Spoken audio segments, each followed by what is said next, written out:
A dataset is where related data resides, which you can explore and use to create visualizations. The Dataset Fields panel shows you how your dataset is organized. Here you can view which dimensions, measures, and dates are available in your dataset. From the Fields panel, you can view API names of the fields in the dataset, hide or show fields, and add and format derived measures and dimensions.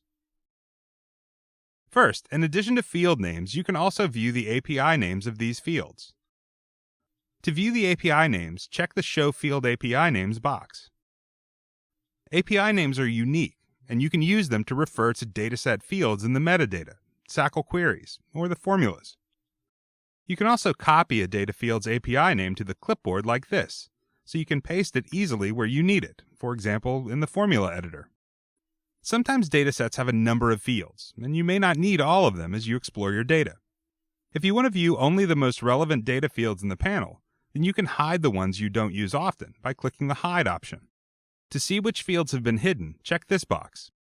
From the Default Fields panel, you can also set the columns that you will view by default in the Values table or when you switch to View Details. To do that, select Default Fields. Select the fields you want as your default fields. Make sure you select the columns that are most important to view in the Values table or View Details mode. Click Update when you are done. The Dataset Fields panel also lets you add derived dimensions and derived measures to your dataset. A derived measure or dimension is a calculated field or query based on fields in your dataset. We'll create the formula to go with the derived measure later, but for now, let's add the field and assign it a format. Let's create a derived measure called win rate.